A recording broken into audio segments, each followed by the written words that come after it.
And there are few recommendations or some words or some sentences which we feel, oh, what is this? It's not possible. It can't be done. So let's understand what is NEP. NEP is a document which is approved by cabinet. Okay. So how does it work in our country? If something is approved by cabinet, then respective ministries take on and then they further make policy in terms of executive policy, office orders, or if they are having regulatory bodies under them. Like if, for example, Ministry of Education has regulatory bodies under it, UGC, AICT, NCT, etc. They will formulate regulations, and then that particular recommendation will be binding on us. Okay. So NEP, if we discuss all its recommendation or if we categorize, then it can be very well put in three things. One, which is a set of legal act. Another, which is a set of executive policy, especially the chapter on ECCE is totally executive policy. Then the chapter on inclusive education is totally a legal act. Then we have higher education, which is a mixture. We have some regulations and there are few points which are just vision or just we are thinking that we should be doing it. And that we want to discuss here and understand where we stand and how we will go about it. So these sessions, NEP orientations, are brainstorming session for those recommendations which don't come to us as a executive or regulatory policy. So here, from here we begin, and now we have understood what is NEP and why these orientation programs are happening, why it is not coming just as a paper on our desk that you are supposed to do it. It is for the first time that in a democracy or in a welfare state, all stakeholders are doing brainstorming. They are open to discuss any recommendation which is not coming as a mandatory mandate that you have to do it. And especially in the sector of higher education. Rest all we have as a mandatory mandated, especially pre-primary and school sector. So higher education sector and NEP recommendations and this platform is very important because we are the torch bearer for future and to discuss and maybe to accept or reject or give modifications in how we want to design our higher education system. So first, let's begin now. After if any thought, anything you want to discuss, you can discuss on this part of policy. Now I will come to presentation part and discuss about what is education, and then we will come to what is expected from higher education.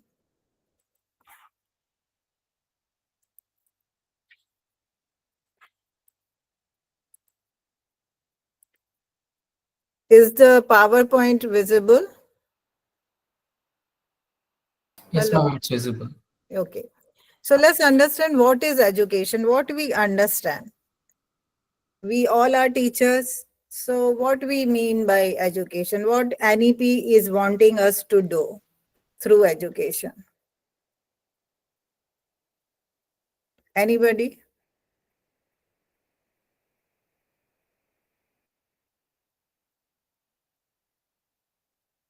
What is education? What we understand? Because we are discussing national education policy for higher education, and all of us are instruments for education. So what is education?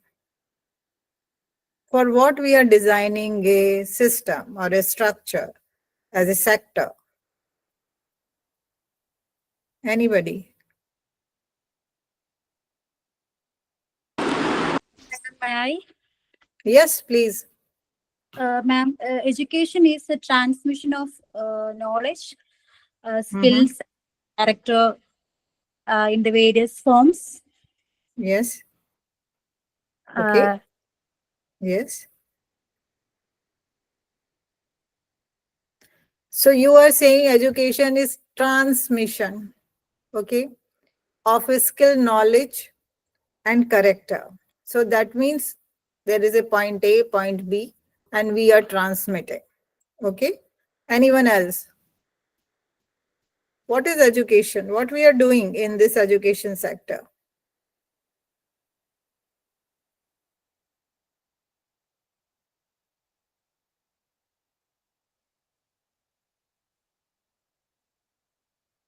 So this is one definition which you gave. I can't see you, so let me put it down. Yeah.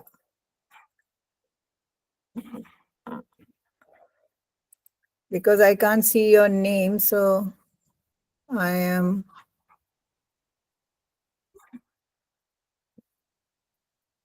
I can't see you, so in any case, I am blind towards who spoke. Anyway, so ma'am, my name is Jamshina from Grace okay, Valley College. okay. So Jamshina, since presentation is like this, I can't see the. If I present, I can't see the screen. So you speak well. Yes, now it is seen, ma'am. Yeah. Now it is So, seen. Okay, yeah. you go ahead. It is Yeah. okay now. So anybody, anyone, someone else, what do you mean by education? What do you understand by education? The word education, which we are imparting, we are in the process, we are in the university. What does it mean? What we are doing? Ma'am, learning process and transfer the knowledge, skills. Okay. Uh, this is basically little, you can say, little narrow definition. Okay. So there are lot many academic books which give lot many definitions. And Ma'am, general, yeah, sorry. internal development of students, Yes, internal development, or you can say holistic development. So what is hol- holistic development? holistic development, ma'am, all over development. Uh, Ma'am, uh, may I? Yes, yes, please. Ma'am, it's here is one. Ma'am, development of mind, body, and soul. Okay, very Ma'am, good. as I, Dadi said, ki overall development. yes. So here, whatever source you are reading, they have given three aspects. There is a fourth aspect also, which is financial, because as human beings we earn. And there's a fifth aspect also, which is societal. Since we live in a society, so we have to be a social animal. Okay. So one definition which will say education is which should lead to self growth. हम जो Mowgli पैदा होते हैं, हमको एक civilised individual बना दे. और यही नहीं कि हम में ग्रोथ हो, हमारी ग्रोथ से सोसाइटी ग्रो करे. That is education. अगर मैं ही बढ़ जाऊं, मैं ही अपने में करोड़ों खर्च कर लूं, या मैं बहुत अच्छा कुछ सीख लूं, लेकिन मेरे से कुछ किसी और को, सोसाइटी को कोई फायदा नहीं हुआ, सोसाइटी का प्लेटफॉर्म नहीं बढ़ा, तो मेरी एजुकेशन का कोई फायदा नहीं है. That is one thing, because what we generally say India is not one country. Why? Because we have different patterns of growth.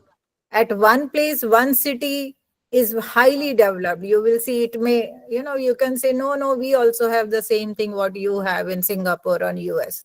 And the other places, our countries are like slumdog film, and we feel ashamed that this is part of my country.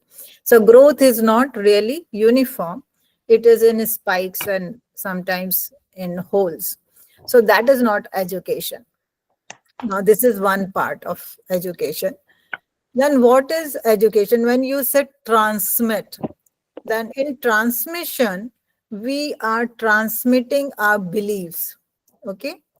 But if we allow experiences to happen within an individual, then which is more transitory or permanent? Transmission of beliefs or experiencing any event or anything oneself?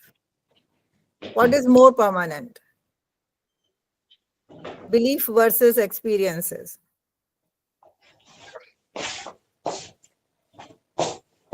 Experiences, ma'am. Yes.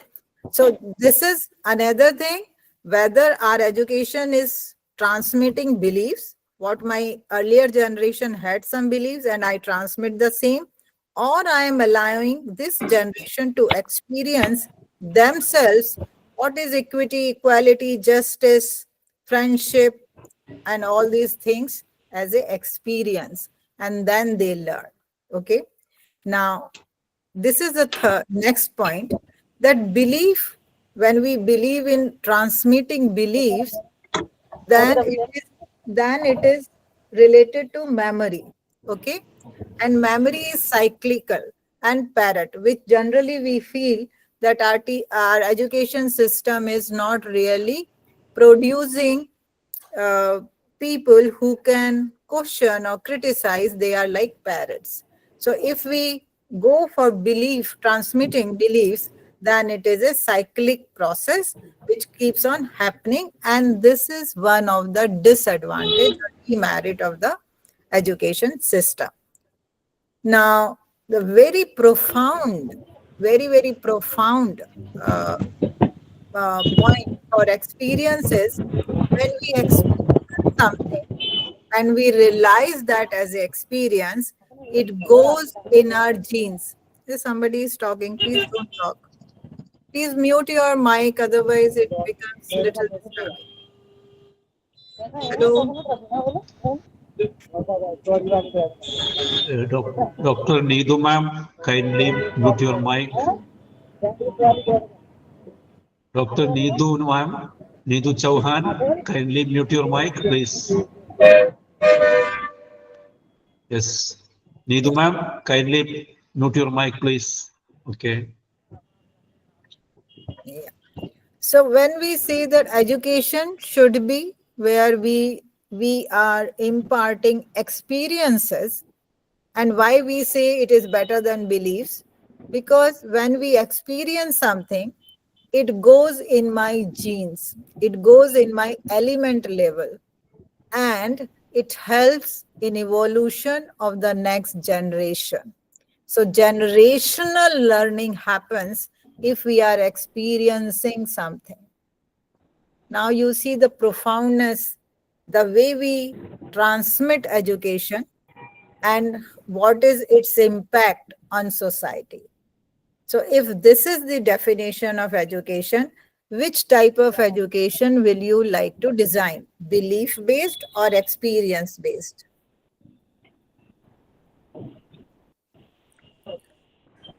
Obviously, ma'am, experience based. It must be experience based, ma'am. Okay.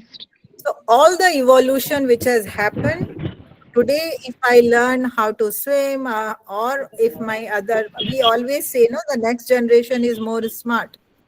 And this is because few experiences go at our cellular, our cells, our body cells,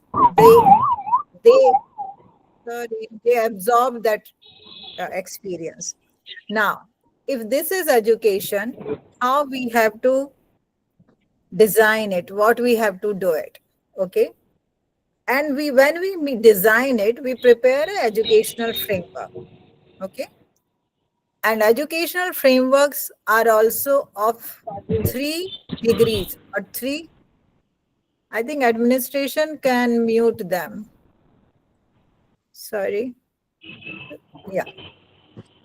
So when we design any educational framework, or when we say it is NEP or any other vision document or white paper document of any country, what we design is, when my education structure or system, what they are doing based on outputs, that degrees, what we are doing degrees at present. All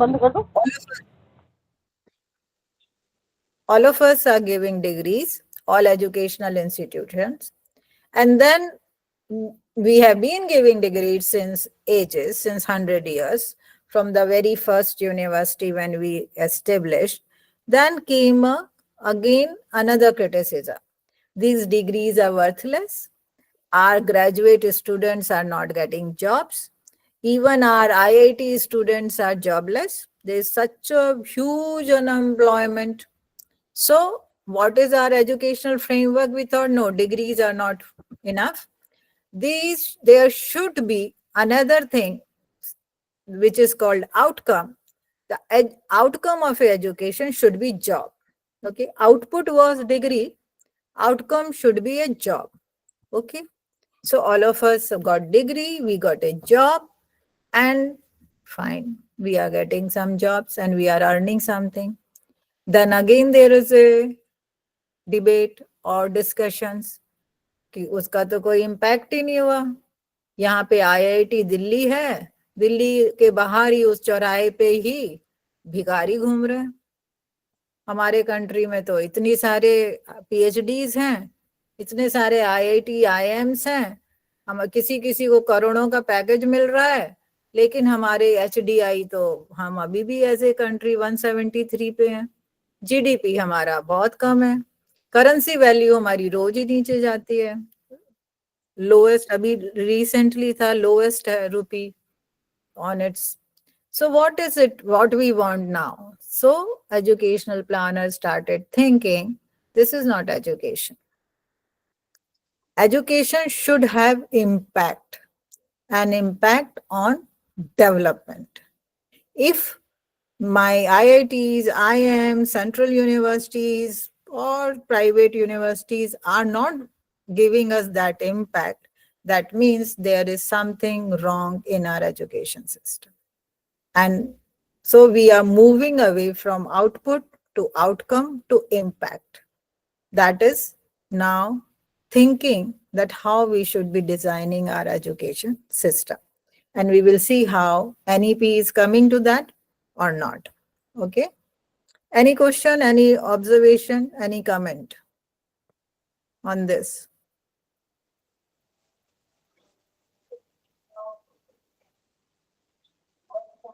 So far.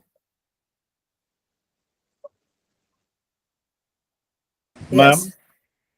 if job is the only outcome of education, Yes. then it may affect adverse. I mean, from the perspective of ethics, Yes. values, Yes. it may have Yes. So a negative impact. yes. So If we go after job and making money, yes. it might be at the expense of ethics. Very good. So that should not be an outcome. Fine. There should be, I mean, we should know it only impact. If I am a degree holder, what I am as a beneficially, more beneficial to the society than the other person who is not educated. You agree with that? So job is not a real good outcome of education. But this was seen, it is happening like this. So educational impact became our solicited objective of education, not this job, neither degrees. So these two are now lower level of objectives. Our higher level of objective is impact. Okay.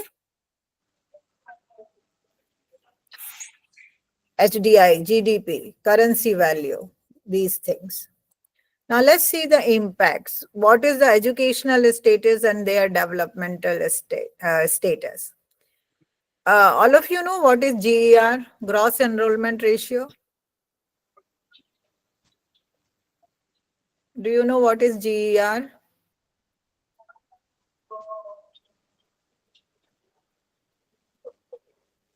Do you know what is gross enrollment ratio? Anybody? What is gross enrollment ratio? Nishad, you can answer. Okay. Yes, ma'am. Total enrollment and population of a group, age group at a particular level. Okay. So what is Yes, the ma'am. target for our country for GER, for higher education? Ma'am, previously it's a 30. I guess now is a 50% something. I don't exactly remember. Okay. At present, what is our GER? At present. I don't know, ma'am. Okay, no issues. So we realized that we were very, very much lacking behind. What does it mean? That if we had 100 students in the age group of 18 to 24, which is a eligible population to enter in any higher education institution, we realized that out of 100, only 11 were enrolling in any higher education institution. We worked on it, and we are ever since working, and we improved it to 27. What does it mean? That if we have 100 students or people who are in the age group of 18 to 24, out of 100, 27 are enrolled in any course or in any higher education institution. So at present, India's GER is 27, and our target is 30 by 2030. That we should increase it, that if we have 100 children of this age group, at least 30 should be enrolled. Now, what is the GR of USA? How many students are enrolled in higher education institutions in USA? USA is today the big brother in everything that is seen as a most advanced country, most rich country, very good quality of life. Whoever goes, settles there, doesn't come back to India. So what is the GER of USA?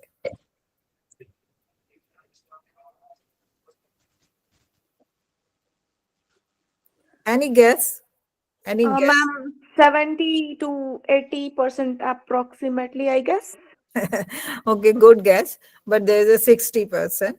So it's a Okay. very high GER, but they have nearly 100% up to class 12th or polytechnic or community college, that everybody gets education up to that level. UK and Singapore are next in education.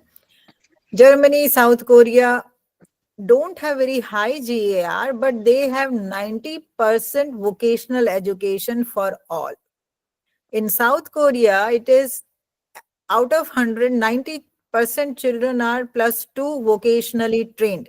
And that's why South Korea is so advanced in that.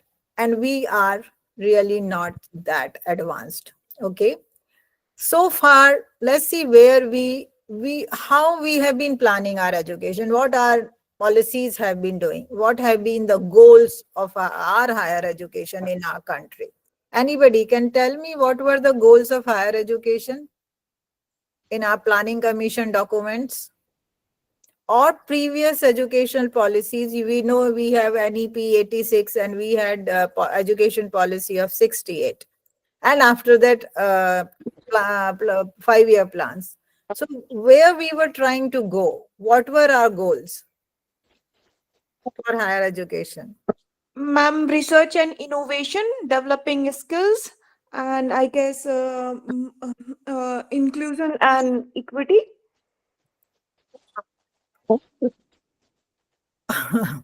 Of course, our goals were equity, okay, quality, relevance. Relevance was professional or vocational, and affordability. So if we want to achieve equity, it has to be affordable. It cannot be very expensive. So these were the goals which are written in most of our documents, whether it's a planning commission document or any other documents, and they're also written in our NEP. So these were the goals. But having 70 years of planning or educational schemes, what we are doing, our education status really didn't improve. Okay. So this is a mean years of schooling of our adult population.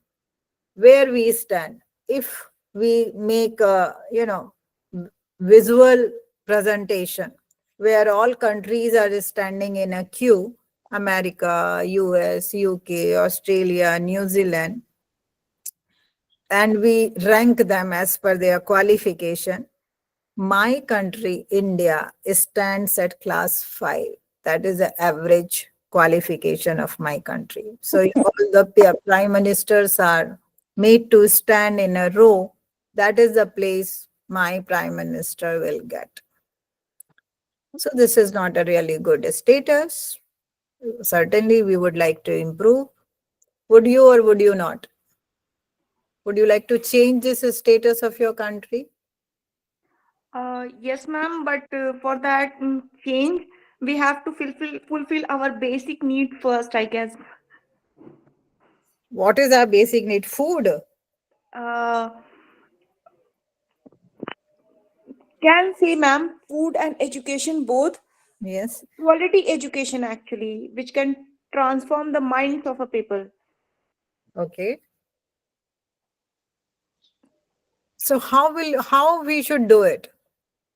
How should we transform the mind of the people and fulfill their basic needs? That was the question before Yes, ma'am. before all of us, before the educational planners. These questions are not very easy. See, writing a policy is not a very easy thing, because there are policy writing itself is a very, very nuanced topic, where policy choices are very difficult to really decipher and come. And that is the reason NEP and this program is happening, that all of us see here. Yes, somebody wants to say something.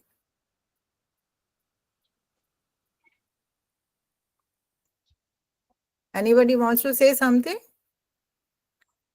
No, ma'am. So, You proceed. yeah. Yes. So policy writing is a very, very nuanced topic, and it's a very difficult thing, where one has to take care of your criteria, your benchmark, and a road path where we will go and how we will go. And that's why in the beginning, I said NEP has not come as a legal document, has come only as a vision document. And these programs which we are discussing here, we will be discussing as brainstorming session, and we will see how we are going to change it. It's not prescriptive. So that's why we are going to prescribe it in future. But today we are doing brainstorming. So let's see what NEP is saying. NEP has written these many chapters, which is a part 2. These are the headings. So just to have a look at it, what is NEP is talking about higher education. Okay, you said quality. So they are also talking about quality universities. Okay. They are talking now, when we say quality, the first thing comes whether my structure is capable of holding that. Now, what does it mean, a structure? It is talking in the 10th point is institutional reconstruction and consolidation. We talked about GER. We talked about equity. Now, when we say we will increase gross enrollment ratio, that means if there were only 11 students and now we want 30, that means we need more classrooms. Okay. And if we are saying equity and we are going to admit all kinds of students, I will not bring disability angle here, then we need to have another kind of infrastructure. So institutional restructuring, their governance and their pattern, I think maybe in teaching learning strategy previous session, you must have learned that what are the new technologies or new methods by which we can cater to all kinds of learners, irrespective of their learning styles or impairments. So restructuring is another very important point. How we will be doing it, we got to be maybe somebody has a vision and wants to prepare a blueprint, but we as a implementing agencies, we need to understand that vision and blueprint, and then we have to go about it. The second chapter in this is everything, maybe one session you will have on holistic and multidisciplinary education. Why? So first we learn that goal of education is holistic development. Okay. So now today what we have, what is the present scenario and what we are talking, anybody can explain with the example, what is the problem today? Are we not holistically developed individuals, you and I?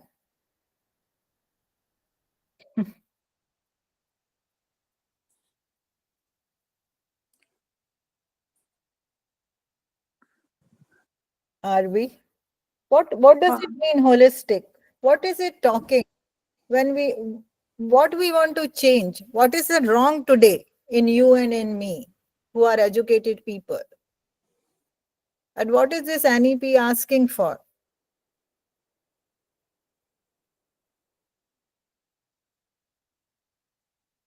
Any example?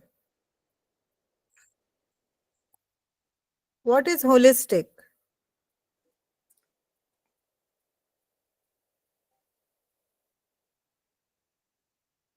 If I am retired as a vice chancellor and after retirement, I say, please give me a job. I don't know what to do.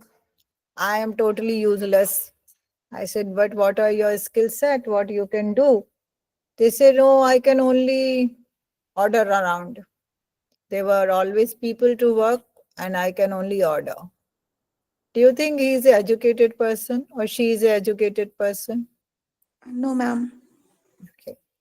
So if I am an IIT graduate, I am a technology savvy, and I am I'm using my technology for stealing, or what do you say, any other unsocial means. Do you think I am educated? No, ma'am. There's ethics lacking in it. Ethics lacking. Okay. So now I am a very much educated person. I am an electrical engineer, but if fuse goes out, I don't know how to set the fuse. Am I an educated person? Ma'am, educated with the lack of skills. Yes. So what is happening? What was happening in our education system? We realized that we made so many tires that even a doctor says, I don't know how to put a injection, and an engineer said, I don't know how to fix a bulb or fix any gadget. So these things we realize are not really preparing holistic people. And sometimes also our education system was such that if I am a medical professional, I cannot learn chartered accountancy or finance because my education is putting me in such a stream, in such a manner that other areas, even if they are of my liking and interest, I do not have opportunity to learn that. So if I'm a doctor and if I'm dancing or I'm painting or if I'm cooking or if I'm doing making wines at home or preparing that is something very unusual. So we were not really harnessing multiple skills which can be done, okay, which one person can be trained to. So our individuals were not really holistic and multidisciplinary. So this is another part we will see in NEP recommendation, how they are saying these are the issues and challenges which we are supposed to handle. Can you say if there is any strategy or regulation for holistic and multidisciplinary education, how we are trying to achieve this? Any latest thing which you are following in your university or college? Yes, ma'am, this FIUGP, in that we have that option. Okay, that is Yeah. you have restructured 3-year course to 4-year years. course. Any other in strategy what we are doing? Yes ma'am, vocational subjects जो हैं वो हमारे college में दिए जाते हैं. One subject vocational जिसमें embroidery, cosmetology and computer ICT based education दी जाती है. Okay, तो yes ma'am. fine. So this is curriculum structuring. Anything else we are doing? Skill development programs are running out there. Okay.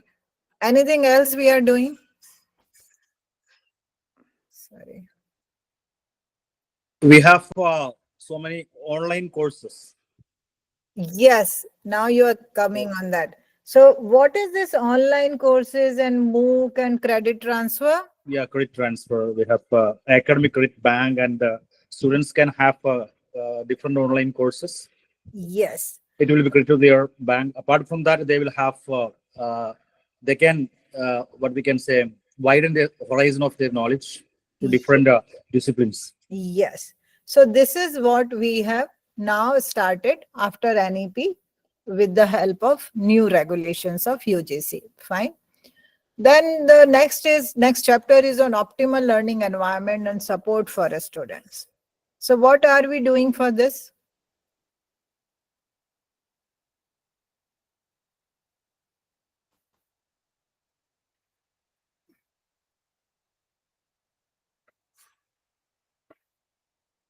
Sorry, ma'am. Optimal learning environments and support for students. Because after all, universities are for students only, okay? So how are we supposed to, this is an issue, challenge? It is FIUGP in that students can choose the minor MDC. I mean, different baskets are available, and from that they can choose which minor they want, which sets of the set of minor MDC online courses. I mean, students have more freedom to choose the courses they want to opt. No, that is true. But if something learning environment, what do you mean by learning environment? Ma'am, providing a feasible environment and giving scholarships, I guess, to the needy one so that they can access to the resources. That is financial, but learning environment is a little much more than that. There are some variables which we put in learning environment. There are some physical learning environment variables, and then there are some psychosocial learning environment variables. So if you, yes. I think providing from the side of physical learning environment, we have to provide advanced facilities. I mean, the classroom should be smart. Yes. And from the perspective of emotional aspects, we have to spread the learning experience from the four walls of the classroom to the society, experiential learning, like that. Whether it's a wild guess, I don't know. Yeah, it's a wild guess, no issues. So for learning environments, we are discussing more and more use of ICT, AI, robots, okay, apps, and for psychosocial environments, there is a centrally sponsored scheme on mental health. So you must be participating also. That we are not just bothered about their academic achievement. We are also bothered about their mental health, whether the child is at ease, whether the child is disturbed for anything else or is fearful. And then only we can provide optimal learning environment to that child. So there are these issues, challenges. At times a girl comes who's having abusive family atmosphere, or too many demands on her, or not only girl, I'm just being gender biased. It could be anybody, girl or boy, who doesn't have very conducive or supportive environment. Certainly, irrespective of IQ, irrespective of library, irrespective of labs, the learning would be compromised. So that is what is another issue and challenge which we have in higher education, that we are supposed to be giving them optimal learning environment, and that is the duty of stakeholders or university or college administration to do that. So that is also being discussed. Okay.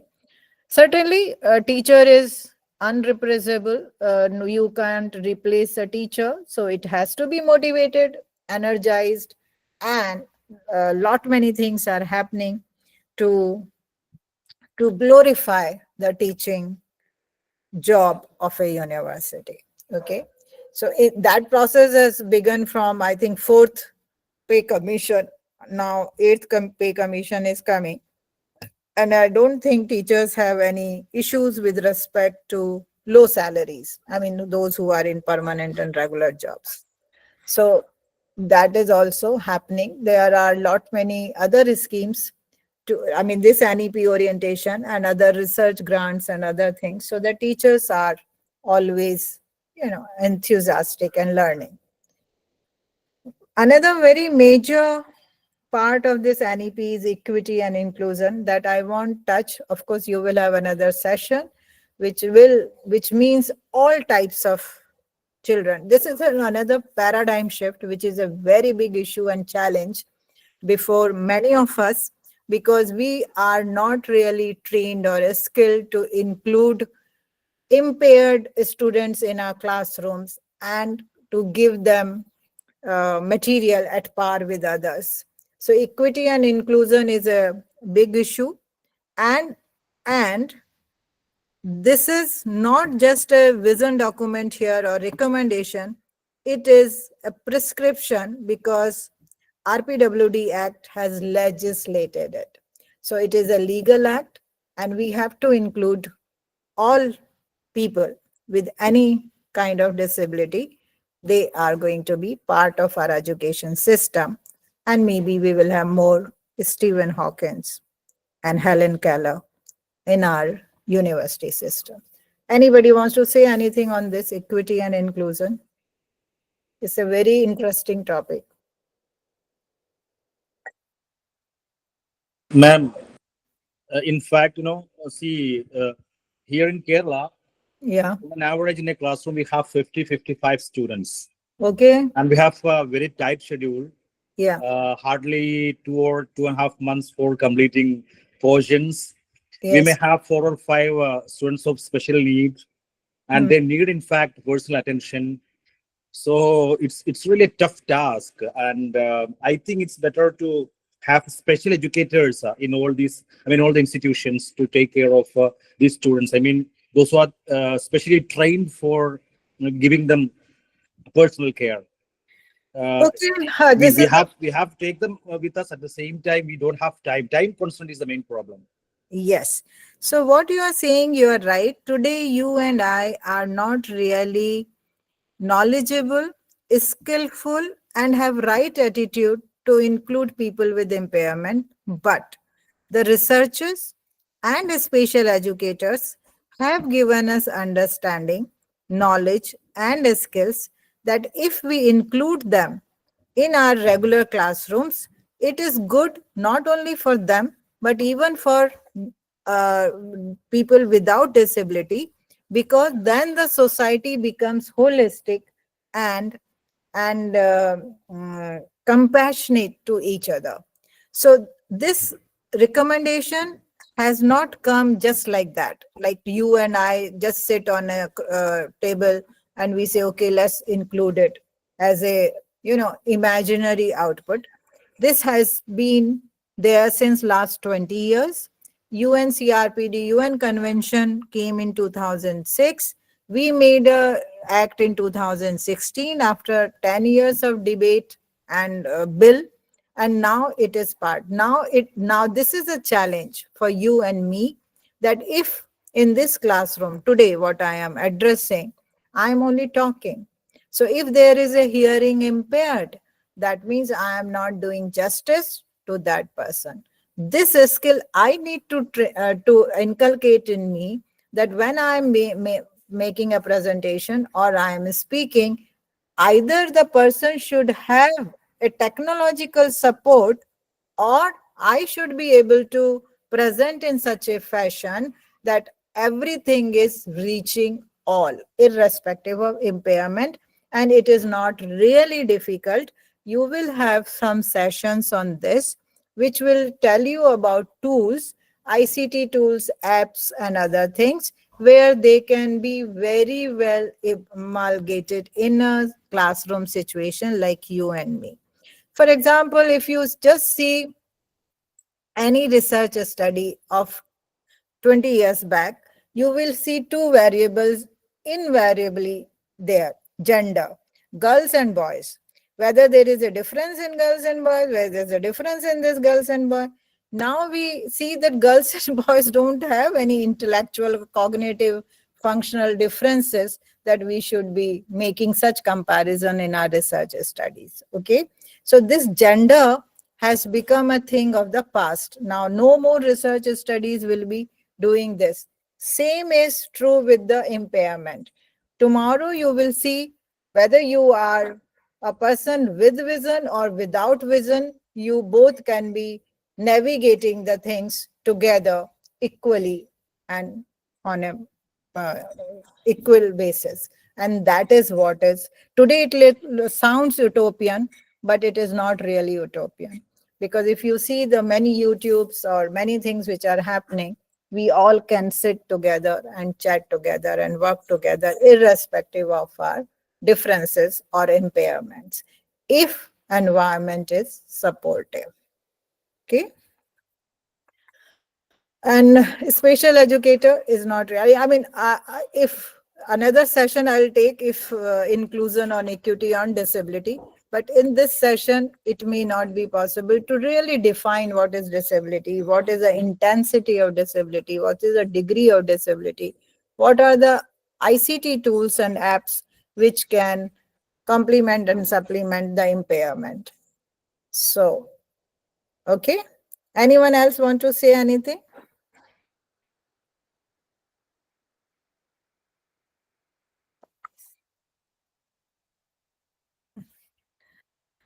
Anyone else?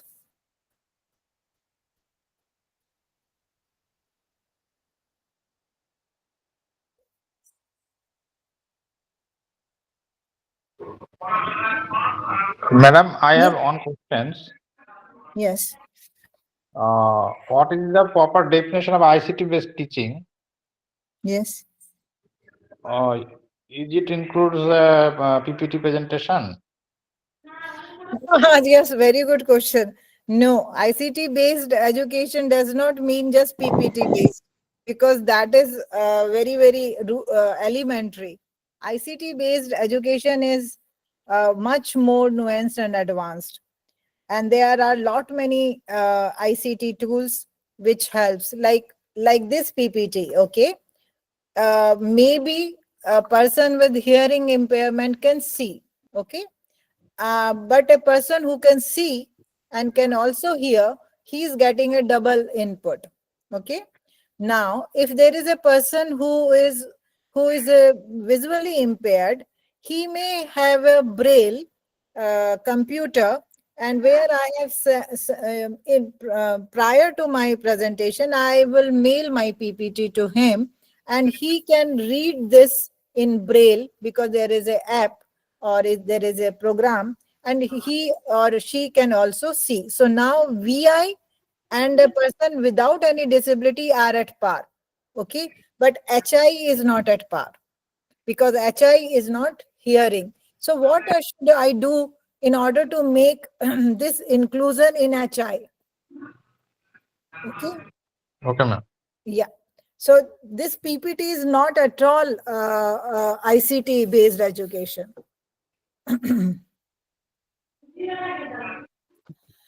Okay, so next is NEP is talking about teacher education in a very big way, and lot many facilities are there. Vocational education is another input which you are talking. We all are being asked to change our curriculum, include vocational part, and also collaborate with NSDL. Also, you must have heard about NSQF. Have you? NSQF, qualification framework. So see, earlier, I mean, there is a long history of evolution of education in our country. We had this academic stream, which we were doing school, college, university. Then we were having a vocational stream where we were having school, ITI, polytechnics, and then they were not really merging ever. So here we had two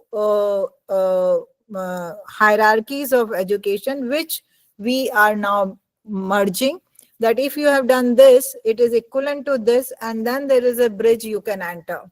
So if you are say a nursing student, how you can enter into medical, or if you are a polytechnic student, how you can enter into engineering, or if you are a ITI, how you can go. So this kind of a merging we are doing with academic qualification and vocational qualification, and there are other councils which are working on it. And also vocationalization of most of the courses we are including, and industry linkages is also being discussed about this. In order to, what we're saying, that education system is for society building. So in order to build society, we always need innovation and researchers. So there is another vertical which only talks about how we should be funding researchers so that quality work we can be done in the education system, and we can be always moving ahead in our education system. So there's another chapter on it. The most important and chapter or topic of debate is regulatory system. It talks about different regulatory system, but so far it came into, the policy came in 2020. Just a minute, 1 minute, give me a minute. Bolo. दोनों का. So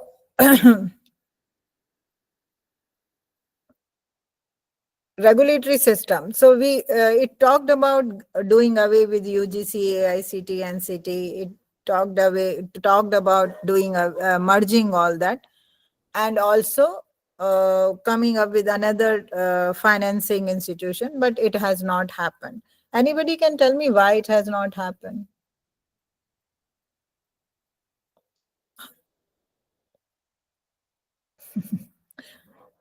When we are able to do ABC, we are able to do credit transfer, we are able to do FIUP, that is a recommendation of NEP. So why we are not able to change our regulatory system? That is also written in NEP.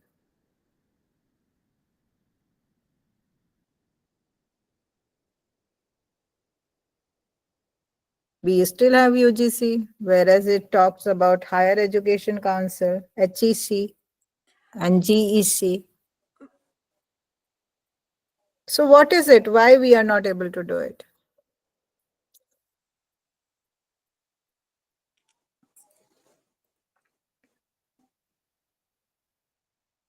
Anybody? Any guess? This is Ma'am, different states have their own priorities, preferences. So anything which is being framed nationally, especially related to education, that is part of concurrent list. There may be some sort of disparity in between the what we can say goals or the objectives of state and center. That might be a reason.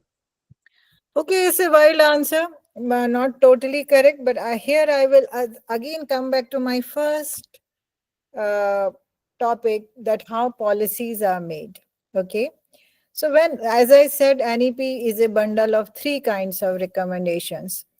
So now this regulatory, in order to change regulatory system, we have to see from where the policy comes, or which policy comes from where.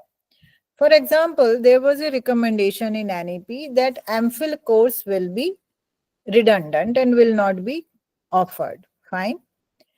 This course was banned now with the help of regulation of UGC. Right? Because UGC is a controlling body for higher education, and it is in the jurisdiction of UGC to frame that regulation. Okay. Now, if I want to do away with UGC, who can dismantle UGC? Who is empowered to do that? Tell me. If I have to merge UGC, AICT, NCT, Nursing Council, Dental Council, Architecture Council, all council, which I have 27 councils, who is empowered to say you are no more valid?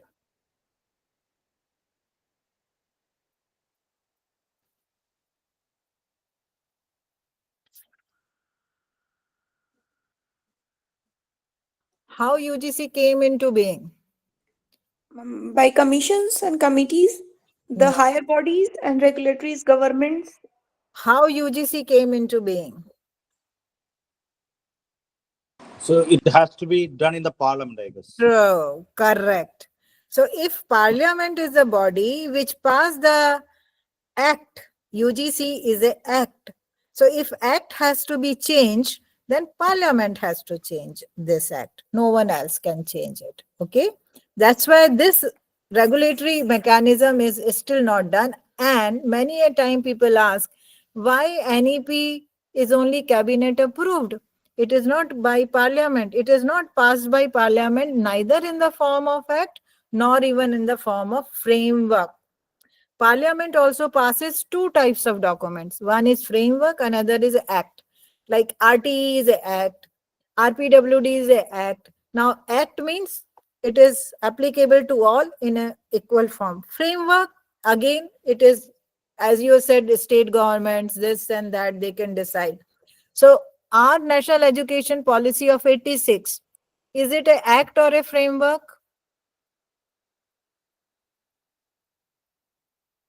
Is it a act or a framework or a guideline? I think it's an act. 1986 new education policy is an act, I guess. No, it is only a framework. Framework. Yeah. Okay, thank you. Because if it was an act, if you ever read any article that how many recommendations of 86 were implemented, you will see 99% were not implemented, only 1% got implemented. So because it was only a framework, it couldn't be really, it's not mandated that you implement it. So act is a very, very powerful policy tool, and framework is only a guideline. You do it or don't do it. Okay. So there is another chapter, effective governance and leadership. This is a important thing, like when we change the regulatory system, how governance will take place and how leadership will take place. And for leadership also, we are having a centrally sponsored scheme where we are preparing university leaders for future. So many of IIMs and IITs are offering that course. Maybe you can also apply. I think 2 have already happened and others are going to happen. So this is a complete document on higher education in NAP, and which is showing what are issues and challenges and how we will be dealing with them. And as I said, there is a difference. For school education sector, we have Sarthak task. Okay. Each recommendation is further describe that which organization, by which date, by doing what will accomplish that. Okay. But higher education chapter does not have this follow-up document, and there is no strategies or targets. Those strategies or targets are really difficult, and that's why these are being framed or these are being discussed in these NEP orientation programs, that how we should go about it, because higher education is the sector which builds the society. So society creation for future generation is based on the higher education. So this is what is written as a vision for higher education in NEP documents. And here when we read it, we will see why we could not write Sarthak targets and why we could not come to those kind of strategies that how we should be able to implement. as you know, that whatever we do, we have to have some unit of measurement. Okay, like if it is a milk, we know liter. If it is marks or grades or psychological tools, inventories, so there are always tools and some units to measure it. Now see this vision. This vision is very good, very profound. But if we pick up its variables, as we do for our researches, sorry. So we see how we will be writing measurable units for these adjectives. Anybody, can you share? What are your thoughts? How will you write adjectives for these?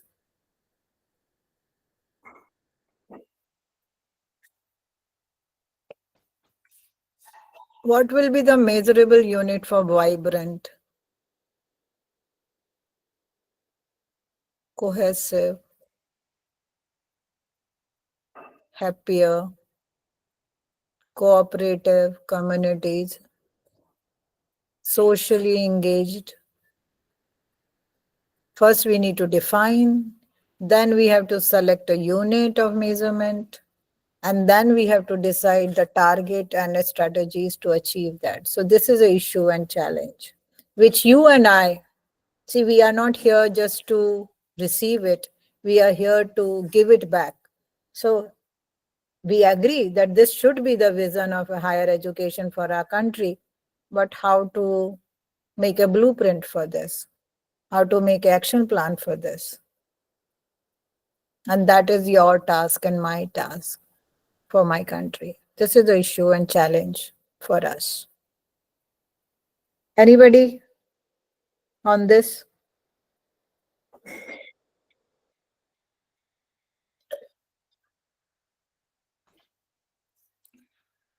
How will you make it measurable so that we all can understand it and can achieve it?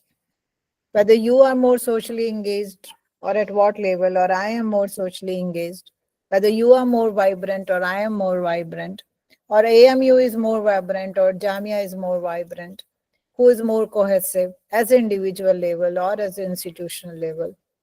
So these units are difficult to measure or to really define. Here is a challenge which we need to face. Should I go ahead? Or you want to speak or discuss? Go ahead, ma'am. Okay. Okay. Because we have only 15 minutes more.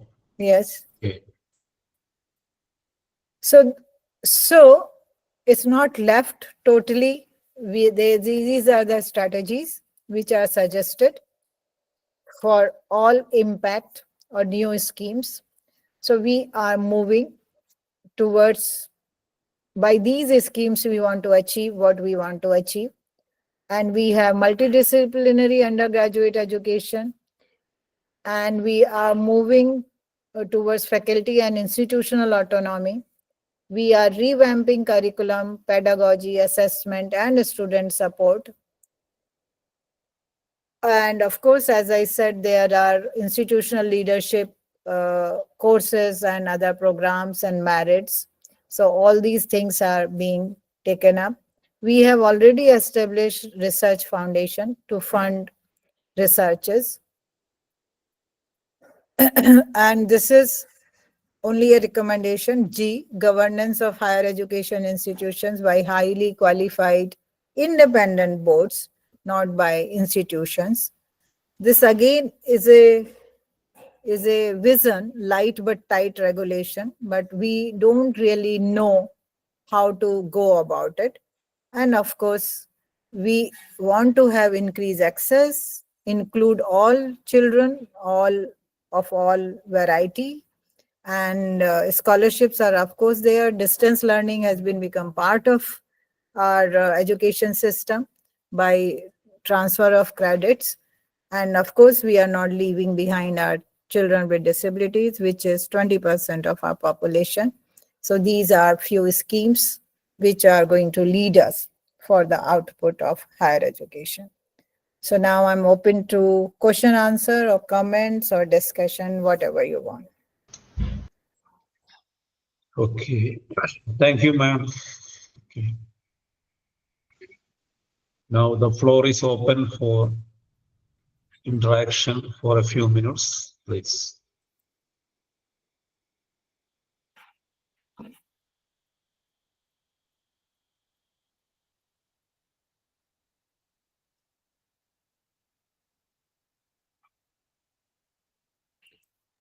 Any comment, any observation, anything, whatever has come to you, has challenged you, confused you, anything you can say.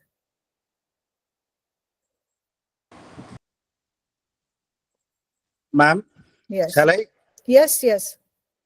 I think in the beginning we discussed about GER. In India, it's very low. Yes. See, being an economics student and a teacher of economics, we know that we have a considerable portion of our population still struggle to meet the basic requirements, food, clothing, and shelter. So, in a nation where we have poverty, financial constraints, and limited access to education, then the major thing is socio-cultural barriers. So we have these kinds of bottlenecks, and first of all, we have to what we can say address these issues and solve them. I think then only we can think of enhancing GR or improving the quality of our human resource. Because as far as our India is concerned, we have a demographic dividend. I mean, we have world's largest young population. Yes. But quite unfortunately, we are not able to provide them, give them skill education, what we can say, provide a soft and hard skills and make them competent. Then if we are able to, what we can say, make them competent, definitely, the world is ours. Even developed nations of the world will have to wait for what we can say us to fill their vacancies, because nations like Japan, they have the problem of declining population, and most of the European nations, they are actually going the third they have very low birth rate, and very low death rate, and very low birth rate, and they have a huge amount of aging population. So Europe and the developed nations, all of them are actually struggling out of aging population. True. So we have to tackle these basic problems. For that, we have to what we can say, prepare a detailed plan, and we should implement it comprehensively, first of all. You're So, very right. ma'am, what's your thoughts, and how can we tackle that issue? It's You a are genuine very question right. from the side of an economic student. Yeah, no, it is a question for the all people or citizen of this country, because in any case, GDP comes before GER. Okay. And Why I am telling this, ma'am? Last year, one person came to my village from Murshidabad. From northern side, West Bengal. And when we got enough time to spend lighter moments, and he told me that they have to travel kilometers to reach a school. They have travel miles to have a primary health center. They don't have even basic amenities. true. That is So a in such a situation, the Biharis, those who are from Jharkhand, West Bengal, so how can we talk about these kinds of sophisticated things before tackling those pressing basic issues? You are very right. But this question now is being discussed. If you read the action plan of Niti Aayog, now there's no more planning commission, and you see the SDG goals and the action plan of Niti Aayog for 1 year. So they are tackling this along with health and education and agriculture. So now we are coming to holistic. But since I am from education sector, I talked about education, but I didn't take other sectors. But certainly you are perfectly right. We cannot do any growth in verticals, that one vertical only. Like we all the time criticize the budget of defense, because most of the time our entire budget goes to defense, 11% of our budget, and we are still at 3% of GDP for education, which we always advocated 6%, but we are saying US has 60% GR, but their GDP share is also very high for education. In one of the report I was reading, the budget of one university, Harvard University, is equivalent to our entire budget of education. So one university budget, we are dealing with the entire education system. So that's why I, in the beginning, said NEP has not come as a mandatory stick on us.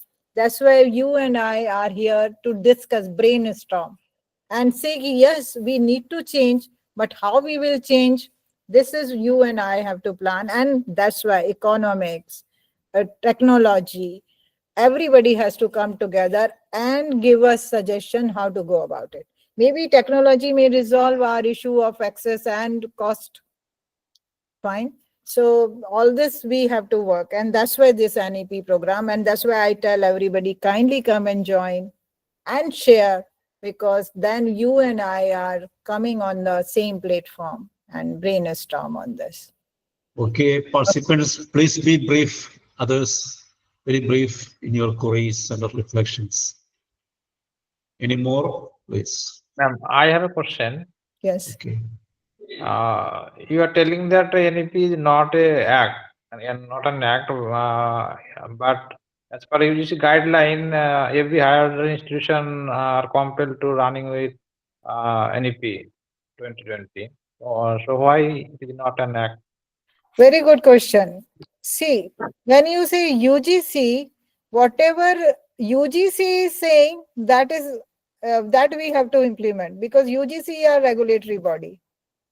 UGC is not saying you follow anything what is written in NEP. UGC is also coming one by one regulation. Like MPhil, it was not banned in the first year. The regulation came, and then all of us have stopped MPhil courses. Okay. So like one of the vice chancellor asked me, can I just implement if this is a thing which is said in NEP? I said, no. You can implement something what your academic council or your executive body is saying. So in any case, you have to go and take approval from your governing management if you want to do anything. Okay. So we have to follow the policy implementation guidelines in order to do anything. Yes, you can take a support of NEP, but if there is no UGC regulation, then your institution will make a executive policy for that. Okay. Okay. Any Yes. more questions? Ma'am, Yes. I'm Jayaprakash. Ji. Can Parliament interfere with the framework of NEP and look forward to the improvement of it? Of course. Of course. Then See, why the Parliament is let not? me tell you, any framework, whether it is RPWD Act, it was a RPWD bill for 10 years. And what you are doing, ABC today, Academic Bank, I was in the pilot study of ABC. It was totally rejected in Parliament. If you read the history, go to Google and read. So it took lot many debate, lot many improvements when the ABC has come as a regulation. So Parliament does not accept. That's why so many bills are lying. Even WTA bill is lying. Foreign University bill is lying. Parliament. Yes. I mean, the Parliament has a very, very important and forceful Crucial role. role. Yeah, very much. Okay. But we have to respect the Parliament. That is the supreme constitution. Our constitution. Our Constitutional king body. is Parliament. Yes, our king is Parliament. Okay. Yeah. Okay. Any more queries? Thank you, ma'am. Thank you.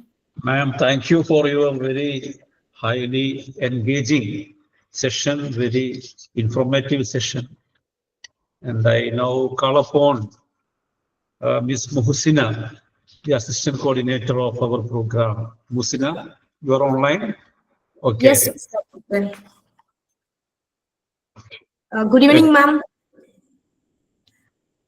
I'm very happy to deliver vote of thanks for this session. On behalf of Grace Valley College, I express my gratitude to Professor Veera Gupta, ma'am, for enlightening the opportunities and challenges of higher education in our country. Ma'am, let us hope NEP would make an educational impact rather than educational output.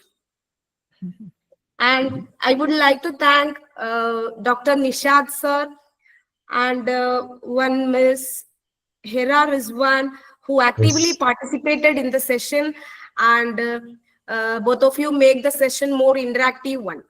Thank you, sir. And I express my thanks to all the participants who gathered here in this online platform, and wishing you all the success and fruitful sessions in the coming week. Thank you. Thank you. Thank Dear, you. dear participants, tomorrow we have 2 sessions. In the first session tomorrow, we will have Dr. Shafiq with us, who is the research officer of the Kerala State Higher Education Council. In the second session, we have Professor Muhammad Unni, who is from the Central University of Kerala, Kasaragod. So be punctual to be online tomorrow. See you tomorrow. And good night, all of you. Best wishes. Okay, thank you all. Thank you, sir. As a Thank you. coordinator, participants, I want to just please don't make a delay. Exactly log in by 3:20 so that we need not make the resource persons wait for our sessions. So they are spending their valuable time, and I ask all the participants to be on time by tomorrow. I request everyone to log in by 3:20 so that we exactly can start the session by 3:30. Okay, thank you and good night. See you tomorrow. Thank you.